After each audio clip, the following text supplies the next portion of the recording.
About 4 years ago, 5 years ago, when we were at the old building on the beach, I had the idea for a garden, but we didn't quite have the space to do one. So when we moved here to this campus and we had all this space, I thought it would be a really good idea to start a garden. Most of the students here have never had the opportunity to garden, be it just they are unaware of gardening or don't have the space where they live to start one.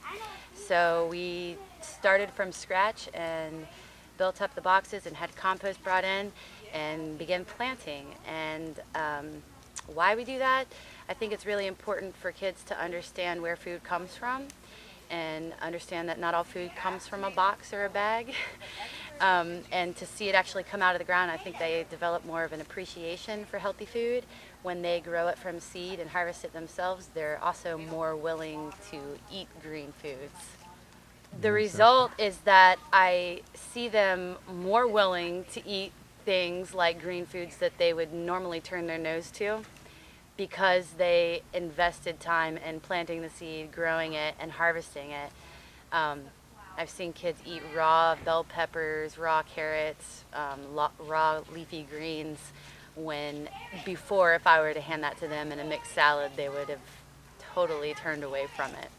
Most of the students come and have never worked in a garden before, so their first garden experience is here in this garden.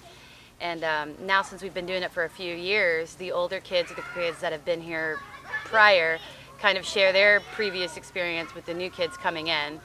And as they come, consecutive years, they develop skills in the garden, and it's definitely something that grows throughout their time spent here at Foundation Academy. We'd like to see the garden grow here and become more part of the curriculum in the classes, especially science classes, and also the entrepreneurship class, where they learn how to sell things that they grow in markets and learn the business side of agriculture and commerce. And we're also developing an aquaponic garden here, where instead of growing in the soil, we're growing in water, which is more of a sustainable permaculture idea. It's where we're raising fish, koi fish, tilapia, catfish, any type of fish will do. And we have them in a trough, and as they relieve themselves in the water, it provides nitrates and nitrogen into the water, and which is the essential nutrients that plants need to grow. So instead of depleting the soil of nutrients, as you do when you grow in soil, it feeds the water nutrients from the fish and allowing them to grow. And so you're not using soil that will be depleted. You're not adding anything to the soil. Everything is in the cycle itself. The plants put off dissolved oxygen for the fish, and the fish provide the nutrients for the plants.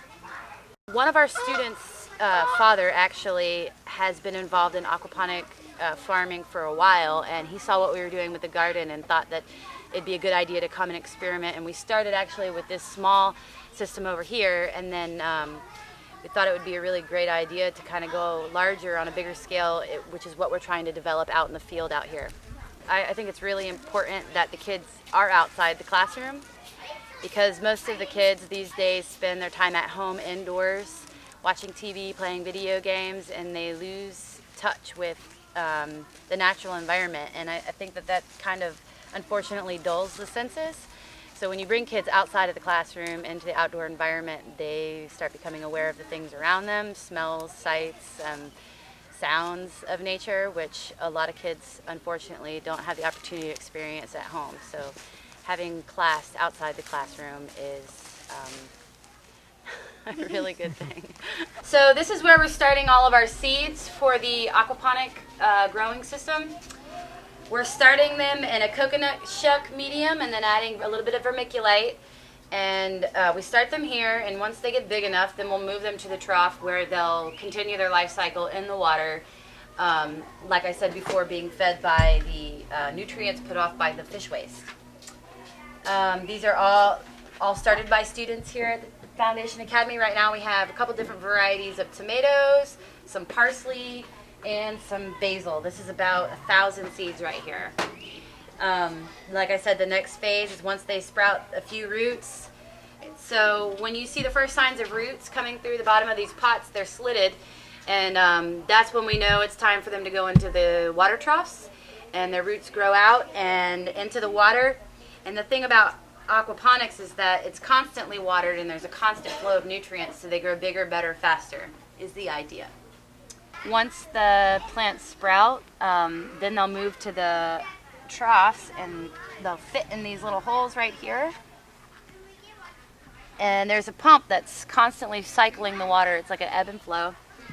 And as you can see, the roots become enormous in the water. Like, it's constantly watered and constantly fed nutrients from the fish. Now these are our baby koi fish. We feed them about twice a day. Obviously the more you feed them, the more waste they produce, so it's kind of experimental right now. We're figuring out how much food needs to be added to produce the right amount of waste, which will produce the right amount of nitrogen and nitrates for the plants to grow. So it's definitely a learning process. Experimental. All right, this was our Contain the Rain project. We put 16 of these around the campus. And this is something that anyone can do. A lot of the local car washes or whatnot have loads of these that they're trying to get rid of. So you can go by and pick up a barrel. This is what they get their soap in at the car washes. So you get the barrel, you rinse it out, get all the soap out really good, and then you just apply a screen at the top and a nozzle on the other side. And you can collect your rain. And this is another way that you can make your garden a little bit more sustainable instead of using city water. The rainwater is actually a lot better for the plants too, because it doesn't have all the chemicals, the chlorine and whatnot that's added to treat the water, so it's better for the plants.